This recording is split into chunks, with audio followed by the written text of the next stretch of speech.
बिस्मिल्लाहिर्रहमानिर्रहीम। अस्सलामुअलैकुम। सुबह बखैर, खुशामदीद सुबह सवेरे पाकिस्तान में। मैं फरा और मैं हमजा।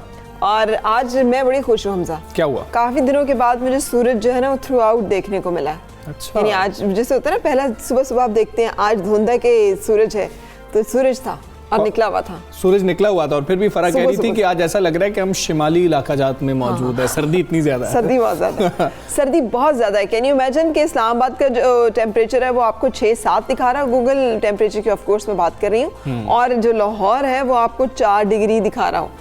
तो सोचें कि फिर लाहौर में क्या सूरत हाल चल रही है। आसमान क्लियर है, आज धुंध नहीं थी, इस वजह से जो है हमें सूरज की जो किरणें हैं वो भी नजर आई। लेकिन आज हम आपसे जो बात करने जा रहे हैं वो बहुत अहम है, क्योंकि हमें शायद बताया नहीं जाता, सिखाया नहीं जाता, इसके ऊपर जोर ही नहीं दिया जाता, और वो चीज़ है इख्तलाफ। इख्तलाफ को शायद बहुत नेगेटिव समझा जाता है, इसीलिए इख्तलाफ हम बुरे तरीके से करते हैं। हमें फरा एक्चुअली जो नई चीज़ सिखाई जाती वो इख्तलाफ के आदाब हैं। इख्तलाफ तो होता है, अब कोई बात हो, हम दोनों का इख्तलाफ होगा, घर में कोई बात हो रही हो तो सारों की राय एक तो नहीं हो सकती, लेकिन हमें इख्तलाफ के आदाब सीखने की बहुत ज़्यादा ज़रूरत है कि इख्तलाफ कैसे करना है कि अगले को बुरा ना लगे। और सबसे उससे भी बिल्कुल सही कह रहे हैं हमजा, लेकिन पता है ये क्यों होता है? ये मुझे लगता है ऐसे इसलिए होता है कि हम इख्तलाफ करने को कबूल ही नहीं करते। हाँ। पहले तो we all have to agree to disagree ना। हाँ, exactly। हमें पहले तो इस चीज़ को भी तस्लीम कर लेना पड़ेगा कि यार दूसरा बंदा कुछ अलग भी कह सकता है, उसको भी हक है, जो अलग कहे उसको भी हमें सुनना तो है ना।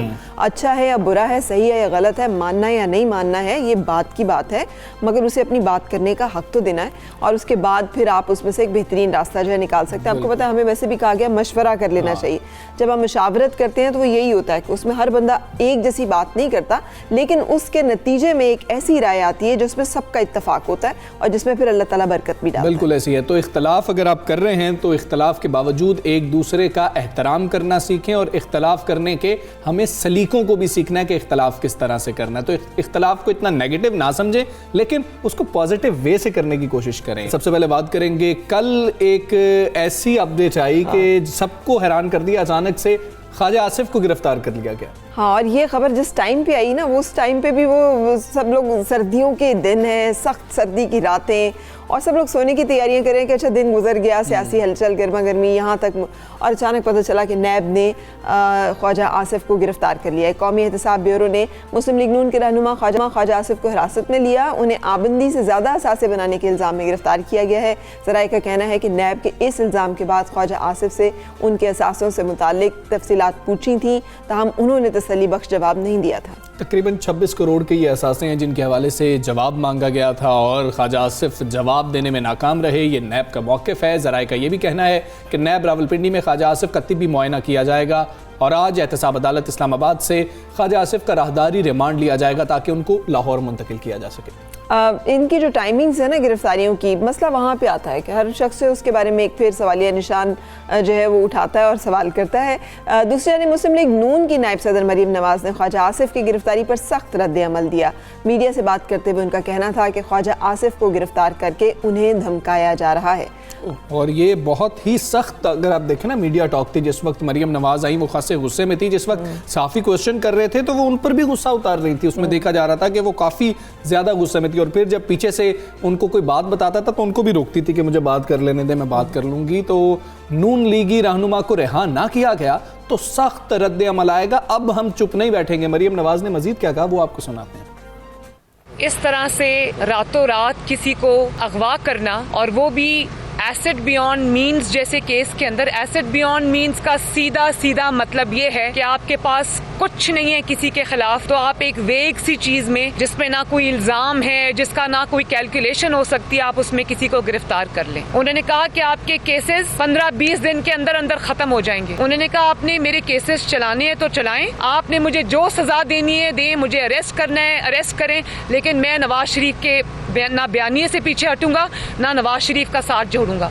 और आज आपने देख लिया, चंद दिनों बाद उनको यहाँ से आकर अगवा कर लिया गया। ये गिरफ्तारी नहीं है, ये अगवा है। जो ये कोशिशें करे, हम लोग इस पे रिएक्ट करेंगे। हम इसको इस तरह नहीं जाने देंगे और ख्वाजा आसिफ को आपको छोड़ना पड़ेगा, वरना मामलात कहीं से कहीं जा सकते हैं। ये वार्निंग है आपके लिए। धमकी, मामलात कहीं से कहीं जा सकते हैं। और ऑब्वियसली पाकिस्तान मुस्लिम लीग नून जो है वो इस वक्त एक ऐसी सूरत हाल से दो चार है जिसका बाकी तमाम लोग तो अंदाजा कर रहे थे, जिसके जाने न जाने गुली न जाने बाग तो सारा जाने है। तो जो पीडीएम की सूरत हाल थी उसके बारे में जो एक प्रीएम्प्ट किया जा रहा था या प्रिडिक्ट किया जा रहा था कि जलसे जुलूस बहुत कामयाबी से हो जाएंगे, पूरे मुल्क में जलसे जुलूस जो है ये ज़बरदस्त तरीके से हो जाएंगे, यहाँ तक सबको इत्तफाक था। ये मरहला जिसमें पीडीएम अब दाखिल हुआ है, यही वो मरहला था जिसके ऊपर सबसे ज़्यादा सवालिया निशान थे, यही वो तमाम मराहिल थे जिनको कामयाबी से तय करना ही पीडीएम का असल चैलेंज था। और उसके हवाले से जो हक़ाइक़ सामने आना शुरू हुए हैं वो वही है जिनकी हम सब उम्मीद और तवक्को लगाए बैठे। जिनकी बात की जा रही थी, पहले तो पीपल्स पार्टी का जब एग्जीक्यूटिव कमेटी का जो इजलास है वो शुरू हुआ तो तरह तरह की खबरें आ रही थी कि मियां नवाज शरीफ वापस आएँ, वो वापस आएँ और आके इस्तीफ़े दें, अगर हमने मार्च करना है, लॉन्ग मार्च करना है तो फिर करें। और फिर मौलाना फजलुर रहमान के हवाले से भी कुछ बातचीत अंदर की गई। तो उस इजलास में जो फैसले किए गए, जो खबरें आ रही थी उनसे कुछ मुख्तलिफ नहीं थे। वो फैसले क्या किए गए, बिलावल भुट्टो ने क्या कहा, वो आपको सुनाते हैं। पाकिस्तान पीपल्स पार्टी की सेंट्रल एग्जीक्यूटिव कमेटी की राय है पाकिस्तान के सारे जो अपोजिशन जमातें हैं उनको इस हुकूमत को हर फोरम पे और हर हथियार के साथ चैलेंज करना चाहिए। पाकिस्तान के सड़कों पे चैलेंज करना चाहिए, अदालतों में चैलेंज करना चाहिए, पार्लियामान में भी चैलेंज करना चाहिए। हमें इस हुकूमत को पंजाब असेंबली में और नेशनल असेंबली में चैलेंज करना चाहिए, नो कॉन्फिडेंस मोशंस की सूरत में चैलेंज करना चाहिए। हमें इस हुकूमत को सेनेट इलेक्शंस में भी चैलेंज करना चाहिए, डट के उनका मुकाबला करना चाहिए। और हम समझते हैं कि पीडीएम अगर मिल के मुकाबला करते हैं, अगर हम मिल के उनका सेनेट इलेक्शंस में भी मुकाबला करते हैं तो इंशाल्लाह हम कामयाब भी हो सकते हैं। इसे कहते हैं बिल्ली थैले से बाहर आना। इस सादगी पे कौन ना मर जाए या खुदा, लड़ते हैं और हाथ में तलवार भी नहीं। अब मतलब कि वो कह रहे हैं कि 31 जनवरी तक हम वज़ीर आज़म इस्तीफ़ा दे दे, नहीं तो हम वो सब कुछ करने जा रहे हैं। लेकिन हम चाहते हैं पार्लियामान में जाके जो है ना इनको चैलेंज करें। पार्लियामान में तो चैलेंज आप तभी करेंगे जब आप इस्तीफे नहीं दे रहे होंगे। एक चीज़ वाज़ेह होगी कि सेनेट का इलेक्शन जो है वो पाकिस्तान पीपल्स पार्टी लड़ेगी। उन्होंने तहरीक अदम एतमाद लाने का कहा, अगर देने हैं इस्तीफे तो फिर तहरीक अदम एतमाद जो है उसकी भी कुछ समझ नहीं आई। आज वज़ीर आज़म की भी एक स्टेटमेंट जो है वो आज शहर सुर्खियों में है कि उन्होंने कहा है कि फौरी तौर पर इस्तीफे कबूल कर लिए जाए। इस्तीफे जैसे ही आए तो फौरी तौर पर स्पीकर को उन्होंने हिदायत दी है कि कबूल कर लिए जाए। और बहुत सारे जो है ना खदशात का इजहार किया गया वो ये कि अगर इस्तीफे कबूल कर लिए तो हुकूमत 18वीं तरमीम ख़त्म कर सकती है। फिर वही ज़ाती अनाएँ एक दूसरे के साथ रंजिशें जो हैं वो आड़े आई कि मौलाना फजलुर रहमान जो है उन्होंने बेनज़ीर भुट्टो की बरसी में शिरकत नहीं की लोकल सियासत की वजह से, और हमें कहते हैं कि हम उनकी वजह से पार्लियामेंट छोड़ दें। तो ये यानी अवाम की फलाह, उनकी मुश्किलात जो हमेशा पीडीएम में कही जाती रही कि महंगाई हो गई है, ये मसले बढ़ गए हैं, ये हुकूमत नालायक है या नाअहल है, जो अपोजिशन का कहना था, बयानिया था, वो इन फैसलों में कहीं नज़र नहीं आया। यहाँ पे वही हमें सियासत, ज़ाती सियासत, जमाती सियासत, अपनी मुफाद जो है वही अमल पैरा नजर आए। और फरा वोट ऑफ नो कॉन्फिडेंस की बात की जा रही है तो पहले भी एक नो कॉन्फिडेंस जो है वो सामने हमने देखी थी सादिक संजरानी के हवाले से। उसमें क्या हुआ था, वो कह रहे हैं कि पीडीएम इकट्ठी हो जाए, पीडीएम इकट्ठी होकर अगर ये चीज़ करेगी तो पहले भी तो आप इकट्ठे ही थे और आप सेनेट के जो चेयरमैन हैं उनकी तब्दीली नहीं करवा सके थे और वो भी हुकूमत जीत गई थी। लेकिन अब मुस्लिम लीग नून और मौलाना फजलुर रहमान क्या फैसला करते हैं इन ऐलानात के बाद, वो भी देखने की बात है और देखी जाएगी। खबरें ये भी आ रही हैं कि नून लीगी कायदीन को भी कहा जा रहा है कि इस्तीफे वगैरह ना दे, अंदर ही रहे। अच्छा जी, आगे चलेंगे और हमने आपको बताया कि सुप्रीम कोर्ट शहर कायद की बदतरीन सूरत हाल पर सिंध सरकार पर बरस पड़ी। चीफ जस्टिस पाकिस्तान गुलजार अहमद ने रिमार्क्स दिए कि कराची को कब्रिस्तान बना दिया है, गलियों में ऊंची ऊंची इमारतें तामीर करके पूरा शहर तबाह कर दिया है। सुप्रीम कोर्ट ने कराची तजावुजात केस में रिपोर्ट जमा कराने के लिए वज़ीर आला सिंध को 1 माह की मोहलत दे दी। और कराची में तजावुजात के खात्मे के लिए दायर दरखास्तों की समाअत चीफ जस्टिस पाकिस्तान जस्टिस गुलजार अहमद की सरबराही में 3 रुकनी लार्जर बेंच में हुई है। और चीफ जस्टिस ने सवाल किया कि हमारे हुक्म पर कितना अमल दरामद किया है। हमने वज़ीर आला सिंध को हिदायत की थी कोई एक चीज़ बता दें जिस पर अमल हुआ हो।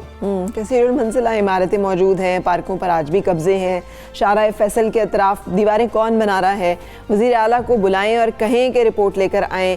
अदालती तलबी पर वज़ीर आला सिंध मुराद अली शाह पेश हुए तो चीफ जस्टिस ने उनसे कहा, हमने आपको रिपोर्ट जमा कराने का कहा था, 2019 में हुक्म किया, अब तक इस पर अमल दरामद नहीं हुआ। चीफ जस्टिस ने सिंध बिल्डिंग कंट्रोल अथॉरिटी के डायरेक्टर जनरल और कमिश्नर कराची पर शदीद बरहमी का इजहार करते हुए कहा, किडनी हिल पार्क 2 दिन में बहाल ना हुआ तो जेल भेज देंगे। अब आप ये देख लें कि अदालत ने जून 2021 तक ग्रीन लाइन बस चलाने का हुक्म देते हुए 1 माह में रिपोर्ट भी तलब कर ली है। जब वज़ीर आला सिंध को जाने का कहा गया तो सईद गनी भी जा रहे थे, तो चीफ जस्टिस ने कहा कि उनको जाने का कहा है, आप अभी बैठे हैं, आपको भी जाने का नहीं कहा। खैर, इसी हवाले से बात कर लेते हैं। पीपल्स पार्टी के सीनियर आजिज़ धामरा साहब हमारे साथ मौजूद हैं।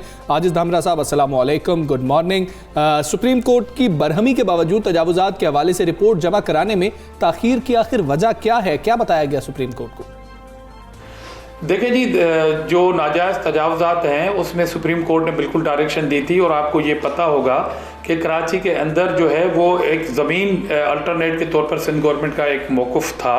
उसमें आपको याद होगा कि सईद गनी साहब ने भी एक स्टेटमेंट दी थी, उसमें सिंध गवर्नमेंट पूरी तवज्जो के साथ यकमुश्त अगर हम सब लोगों को डिस्टर्ब करेंगे तो उसमें डेफिनेटली लोग डिस्टर्ब होते हैं। हमें अदालत का एहतराम है यकीनन, मगर ग्राउंड रियलिटी को देखते हुए इंशाल्लाह सिंध गवर्नमेंट कोर्ट के उस डायरेक्शन के बुनियाद पर अपना काम करेगी। जी, चीफ जस्टिस ने रिमार्क्स देते हुए ये भी तो कहा था ना कि आपने शहर को तबाह करके रख दिया है, आपने ग्रीन लाइन सर्विस शुरू करने से पहले कोई सर्वे कराया था, आपने ब्रिज बना दिए हैं, नीचे के 3 रोड जो है वो तबाह हो गए हैं, तो उनके रिमार्क्स से सिंध हुकूमत की नाकामी जाहिर नहीं होती आपके ख्याल में? देखिए, पहली बात तो मैंने कहा कि हमें एहतराम है अदालत का, और अदालत के रिमार्क्स का भी एहतराम है, मगर हम अपना पॉइंट ऑफ व्यू भी रखते हैं। सूबाई गवर्नमेंट ने कराची को जितना ऑन किया है, मगर हम्बल रिक्वेस्ट ये है कि बेहतर है कि कराची के हवाले से अगर तमाम हुकूमतों को ऑन बोर्ड लिया जाए और सबसे ये सवाल किया जाए कि किस हुकूमत ने कितना रेस्पॉन्स किया है। फाइनेंशियली सूबा क्राइसिस में है, तनख्वाहें देनी पड़ती हैं इदारों को, सिंध गवर्नमेंट के मुलाजमीन की तनख्वाहें निकालने के बाद जो बजट है वो बड़ा सफ़र करती है सिंध गवर्नमेंट इस सब तमाम सूरत हाल में। तो हमें एहतराम है अदालती इन रिमार्क्स का, मगर जो डिफ़िकल्टी है उसको भी मेरे ख्याल में अगर मद्देनजर रखते हुए और फिर डायरेक्शन तमाम हुकूमतों को दी जाए तो बिल्कुल ठीक है। हम सिंध हुकूमत ताखीर का हमेशा जब ऐसे मंसूबों की बात होती है तो जिम्मेदार वफाक को करार दे रही होती है, जबकि वफाकी हुकूमत हमेशा से ये कहती है कि तमाम मंसूबों के लिए वफाक तो फंड्स बाकायदगी से अदा कर रहा है, तो अब सदाकत क्या है? बिल्कुल नहीं कर रहा। हमने बात एक मरतबा नहीं कई मरतबा ये बात पॉइंट आउट की है कि न सिर्फ ग्रीन बस के हवाले से बल्कि वफाक ने जो है वो सूबे के पैसे जो बंद किए हुए हैं वो सारे हमें चाहिए, जिसमें जो अदालत के अहकामात हैं उन सब पे काम हो सके। इन सब कामों के लिए फाइनेंशियली ज़रूरत होती है हमें कि सूबे के जो अपने जायज़ जो 18th अमेंडमेंट में जो NFC के पैसे हैं वो नहीं दिए जाते। तो जो हमारा राइट है, एक कॉन्स्टिट्यूशनली राइट है, उस पर भी हम गुजारिश करेंगे अदालत को कि इस तरह के रिमार्क्स दें और वो पैसे सूबे को दिलाएं, और फिर बिल्कुल नजर रखें कि उस प्रोजेक्ट में या उस सेक्टर में जो उनको पैसे मिले सही। दामरा साहब, ये भी तो हुक्म दिया है ना अदालत ने कि ग्रीन लाइन बस सर्विस जून 2021 तक चलाकर रिपोर्ट पेश करें। इस डेडलाइन में आप मुकम्मल इस मंसूबे को होता देख रहे हैं और तौसीह के कोई इम्कानात भी हैं? देखें, अदालत का एक विजन है, अदालत के एक अहकामात हैं, उसमें जो टाइम लिमिट बाज़ औक़ात कभी कभी मिल जाती है वो मुमकिन बड़ा मुश्किल से होती है। उसको डायरेक्शन में बिल्कुल काम करना चाहिए, उसमें जो टाइम है वो कुछ ज़्यादा हो सकता है उसमें। अच्छा, एक ही दिन में आप अगर कहें कि पूरे शहर के तजावुज़ात हटा दिए जाएं तो डिफ़िकल्टीज़ को फेस करना पड़ता है सूबाई गवर्नमेंट को। अच्छा धामरा साहब, सैयद मुराद अली शाह और बिलावल भुट्टो के आने के बाद तो हालात की बेहतरी की उम्मीद की जा रही थी, लेकिन कराची की गवर्नेंस पर अभी तक सवालात उठ रहे हैं। क्या आपको कराची से वोट नहीं मिलता, इसलिए शहर के साथ ऐसा सलूक किया जा रहा है, या कराची से वोट लेना ही नहीं चाहते? देखिए, ये सवाल एक हुकूमत से नहीं बनता। सूबाई हुकूमत ने कराची को जितने प्रोजेक्ट दिए हैं, कराची के अंडरपासेस बने हैं, रोड बने हैं, आप रेलवे स्टेशन से पहले बाहर निकलते थे आपको कराची का लुक इतना बैड मिलता था कि लोगों का एक कॉन्सेप्ट खराब हो जाता था। वो सारे रोड, अब आप एयरपोर्ट से निकलें या रेलवे स्टेशन से निकलें, जो पाकिस्तान भर के लोग आते हैं डेली बेसिस पे, लाखों की तादाद में, हज़ारों की तादाद में, वो आप देख सकते हैं। मगर बावजूद तैलीमी इदारे हमने दिए, गडाफ का आप कैडेट कॉलेज देखें, जुल्फ़िकार अली भुट्टो शहीद लॉ इंटरनेशनल यूनिवर्सिटी पाकिस्तान की पहली कराची में काम कर रही है। सिविल हॉस्पिटल में ट्रॉमा सेंटर काम कर रहा है, कार्डियो के हॉस्पिटल काम कर रहे हैं, बच्चों का वार्ड हॉस्पिटल आपके सामने है, जिना हॉस्पिटल के अंदर जो हॉस्पिटल्स और बिल्डिंग्स बनी है, ये सारी खिदमत डेली बेसिस पे चल रही हैं। बावजूद इस बात के कि कराची को मिनी पाकिस्तान तो कहा जाता है, मगर इसमें हिस्सा डालने के लिए कोई तैयार नहीं है। लोकल बॉडी के हवाले से जब सूबाई गवर्नमेंट एड देती है करोड़ों रुपए की, वो उन मुलाजमीन की तनख्वाहों की मद में चली जाते हैं जो मुलाजमीन जो है वो कागजों में, वो ग्राउंड पे नहीं मिलते। तो ये सारे इश्यूज हैं, इनको जेन्युइनली देखना पड़ेगा। उसके बाद जो जिसका काम है सब पे आप बात करें और सबसे काम। ठीक है आजिज धामरा साहब, बहुत शुक्रिया आपका। सुबह सवेरे पाकिस्तान से आप बात कर रहे थे और तोसी अभी भी हो सकती है। उनकी बातों से ये लगा कि मंसूबा शायद मुकम्मल नहीं होगा। मुझे तो ये भी लगा है कि बाकी तमाम मसाइल भी हल होते दिखाई नहीं देते, इसलिए कि अगर हमने हर एक बात का जो है जवाब ये है कि हम बहुत सारी और हुकूमतों को जो है उनकी अकाउंटेबिलिटी करें, तो 14 साल जो एक गो में हम बात करें पाकिस्तान पीपल्स पार्टी जो सिंध के ऊपर हुक्मरान है, उनकी हुकूमत है, और अगर वो फिर भी अकाउंटेबिलिटी नहीं कर सके और सिस्टम नहीं सही कर सके, तो कितने मजीद साल जो है वो दरकार हो गए। क्या इतने साल अवाम के पास हैं कि वो मजीद मुश्किलात सहकर हुकूमतों को ये टाइम जो है वो दे सकें। आगे चलेंगे और बात करेंगे कुछ कोविडोनॉमिक्स की, इसलिए कि कोविड के बाद जो इकोनॉमिक्स है उसको कोविडोनॉमिक्स ही कह रही है पूरी दुनिया। और हमजा आपको पता है अब तो वैक्सीन नेशनलिज्म की बात हो रही है कि ये जो कि हमें पहले मिलनी चाहिए वैक्सीन और हम वैक्सीन लेने वाले जो है पहले ममालिक में शामिल हैं, इसकी वजह से दुनिया जो है बहुत तकलीफ सहने के लिए भी तैयार रहे। साल 2020 जो है, जो कि शुक्र है कि रुखसत हो रहा है, अब दुनिया भर की तरह पाकिस्तानियों के लिए भी किसी डरावने ख्वाब से कम नहीं है।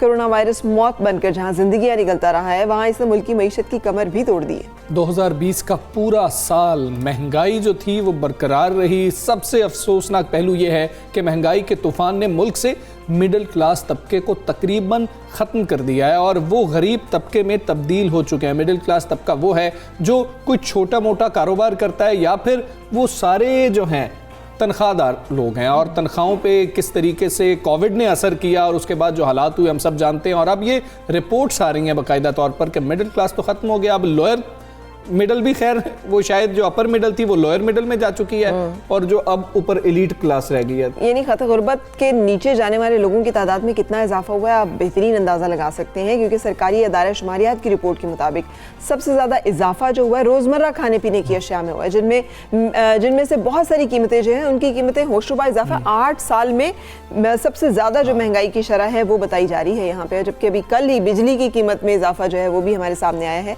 तो इस हवाले से हम बातचीत करेंगे। हमारे साथ माहिर मुआशियात हैं फरहान बुखारी साहब। अस्सलाम वालेकुम बुखारी साहब, and thank you and good morning. फरमाइएगा कि साल 2020 में महंगाई की शरह में इतना इजाफा जो है इसकी वजह क्या है? कोरोना वबा है अगर वजह, उसकी वजह से हुकूमत मुआशी मुश्किलात का शिकार रही है, तो बाकी हमें ममालिक में इसी खित्ते की में ये महंगाई की शरह देखने के लिए नहीं मिलती। जी बहुत शुक्रिया। ये कोविड-19 से पहले भी पाकिस्तान के हालात कोई बहुत ज़्यादा अच्छे नहीं थे पाकिस्तानी मईशत के, और पाकिस्तानी हुकूमत के ऊपर, वज़ीर आज़म इमरान खान की हुकूमत के ऊपर तनकीद भी आती रही कि आने के बाद कई महीनों तक यही फ़ैसला नहीं हुआ कि जी हमने IMF के पास जाना है या नहीं जाना।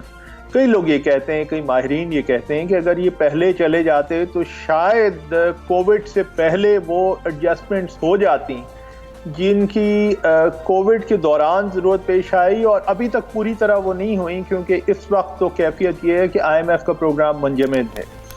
दूसरी तरफ सूरत हाल ये है कि पाकिस्तान, जिस तरह आपने ख़ुद कहा, एक फूड इमरजेंसी की कैफियत से मुब्तला है। और साल सवा साल पहले तो आटे और चीनी का बहरान था, लेकिन गुज़श्ता साल 2020 में खाने पीने की अशिया की अक्सर और बेशतर जो ख़बरें आती रहीं कि जनाब आज टमाटर इतने 100 रुपए के हो गए, कल आलू की कीमत बढ़ गई। रोज़मर्रा की ज़िंदगी में जो गुर्बत ज़्यादा तबका है वो मज़ीद पिसा है, और बदकिस्मती ये है कि इस वक्त कोई बेहतरी की शुनीद नज़र नहीं आ रही। दूर दूर तक कहीं कोई इम्कान नज़र नहीं आ रहा कि हालात बेहतर होने चले हैं। हुकूमत वक्त के जो दावे हैं वो तो अपनी जगह पे, और वज़ीर आज़म और उनकी जो एक माशी टीम वो उसमें जो अफराद हैं वो कहते हैं कि जनाब बेहतरी हो गई है। कभी हमें करंट अकाउंट का बताया जाता है जिसका आम आदमी के तो बिल्कुल सर के ऊपर से वो बात गुजर जाती है। नहीं, इसका आम आदमी को फायदा क्या हो रहा है बुखारी साहब? चले समझ आना ना आना ये तो एक अलग मामला है, कोई फायदा हो रहा है? करंट अकाउंट सरप्लस है, ये हुकूमत की जानिब से दावा किया जा रहा है, और क्या इसका कोई आम आदमी को फायदा अभी हो रहा है? 2021 में कोई फायदा होगा? क्योंकि 2021 में भी कोविड तो ऐसे ही रह रहा है।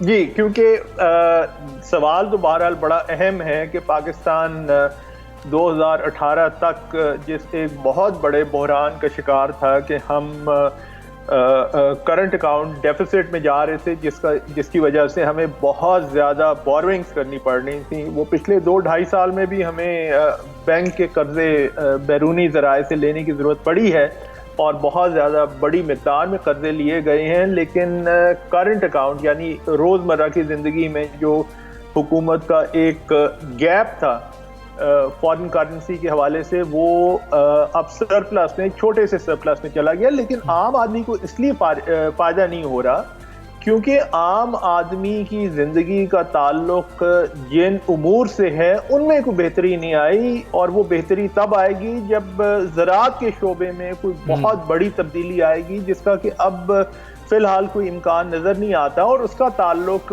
पाकिस्तान में जो अंदरूनी मसाइल हैं उनसे है। बुखारी साहब, जैसे आप कह रहे हैं आम आदमी, तो आम आदमी को हम समझते हैं मिडिल क्लास, या मिडिल क्लास तो ख़त्म होगी। वफाकी इदारा शुमारियात की रिपोर्ट के मुताबिक कि मिडिल क्लास में तो इंतहाई कमी आ गई है, या लोग गरीब हो गए हैं या अमीर जो हैं वो हो गए हैं। सो एक तो ये तबकाती तफरीक जो बढ़ रही है, दूसरा इसके असरात और नताइज समाज पे, मुआशरे पे क्या होंगे, और महंगाई के उसमें अभी कल ही कीमत बढ़ गई है 18 पैसे पर यूनिट बिजली की। अब आप मुझे बताइए कि इसके क्या असरात हम महंगाई के ऊपर देखेंगे? क्या इन तमाम बढ़ती हुई कीमतों के साथ हम उम्मीद कर सकते हैं कि आइंदा आने वाले साल में आवाम को कोई रिलीफ मिल सकेगा? मुझे हैरत है कि ये जो आप सरकारी जरिया बयान कर रहे हैं, जिनके हवाले से ये बात की जा रही है कि जी मिडिल क्लास तकरीबन ख़त्म होकर रह गई है। मिडिल क्लास इस कोविड के बहरान से पहले कौन सी थी और कौन सी इतनी बड़ी थी कि हम ये कहते हैं कि जनाब पाकिस्तान में मिडिल क्लास में इजाफा हुआ है? मिडिल क्लास में तो कमी चंद साल से हो रही है और ये एक बड़ा ख़तरनाक ट्रेंड है। लेकिन जो असल मसला जो है वो ये कि मुल्क में हाकमियत का बहरान, जिसे आम तौर पे गवर्नेंस का क्राइसिस कहते हैं, वो इतना बढ़ गया है, इतना शदीद हो गया है कि मुख्तलिफ जगहों पे मुख्तलिफ शोबों में कार्टेल्स हैं, चाहे उसका ताल्लुक सेहत से हो, चाहे अशिया खुर्दनोश से हो, चाहे दूसरे मामलात से हो, वो अपनी मनमानी करते हैं। और हुकूमत का क्या किरदार है, हुकूमत कहाँ है? तकरीबन 1.5 साल हो चला है सूबा पंजाब, जो कि जहाँ पे पाकिस्तान की 60% आबादी रहती है और वज़ीर आज़म इमरान खान की बहरहाल पार्टी वहाँ पे हुक्मरान है, वहाँ पे वज़ीर आला उस्मान बुज़दार और उनकी टीम पे बार बार तनकीद हुई है। और ये सिर्फ और सिर्फ सियासी तनकीद नहीं है, हुकूमत यहाँ पे सूबाई सतह पे नाकाम हुई है। लेकिन वज़ीर आज़म खुदा बेहतर जानता है क्या वजूहात हैं, वो टीम को और ख़ास तौर पे टीम लीडर को तब्दील करने को तैयार नहीं है। तो जाहिर है फिर अब इस तरह की सूरत हाल होगी तो फिर बेहतरी कहाँ से आएगी? फरहान बुखारी साहब, सिर्फ एक लाइन में इसका जवाब दे दें हमारे व्यूअर्स के लिए। 2021 आप क्या देख रहे हैं? महंगाई का साल होगा आवाम के लिए या रिलीफ का साल होगा? दोनों चीज़ें मेरे ख्याल में कहना कबल वक्त है। उसकी वजह यह है कि सियासी मामलात कहाँ जाएंगे, वहाँ पे बेयकीनी की कैफियत है। कोविड का मामला कहाँ जाएगा, वो बेयकीनी की कैफियत है। और पाकिस्तान की मईशत फ़िलहाल मुझे कोई बेहतरी की तरफ, ख़ास तौर पे आम आदमी के लिए बेहतरी की तरफ जाती हुई नज़र नहीं आ रही। ठीक, बेहतरी की तरफ जाती है आपको, आम आदमी के लिए मईशत नज़र नहीं आ रही। फरहान बुखारी साहब, बहुत शुक्रिया आपका। सुबह सवेरे पाकिस्तान से आप बात कर रहे थे और यही खदशा है जो सब हम फूड सिक्योरिटी की बार बार बात करते हैं, और फूड सिक्योरिटी ही अब असल मसला रह जाएगा। और हमजा, ये बहुत अहम मसाइल हैं, इसलिए कि हम देखें कि पूरी दुनिया जो है वो पानी की कंजर्वेशन किस तरह से करती है और वो कितना सेंध के जिसे कहते हैं ना पानी इस्तेमाल करते हैं। तो ये वही पानी है जो हमारे यहाँ पे बेदरेक लुटाया भी जाता है, जिसके ज़खायर कम भी हो रहे हैं ज़ेर ज़मीन, जो वैसे भी इंडिया रोक रहा है और हमारे पास पानी जो है उसकी कमी मुसलसल होती जा रही है। लेकिन हम उस मसले से अभी उसकी अहमियत के बारे में इतना शऊर नहीं रखते, या उसके बारे में इतने हमें केयर नहीं है, इतनी हमें परवाह ही नहीं है। बिल्कुल ये सही है, हम बेपरवाह लापरवाह किस्म के लोग हैं और हम परवाह नहीं कर रहे। लेकिन जो पानी है हमारा, खासतौर पे फराह जिसकी बात कर रही हैं, इसके हवाले से भी हम आपसे एक बाकायदा स्टडी आपके साथ शेयर करेंगे ताकि आपको पता लगे कि पाकिस्तान में जो ज़खायर है कितना गंभीर मसला, कितना कम हो गया। अभी एक ब्रेक ले लेते हैं, स्टे विद अस।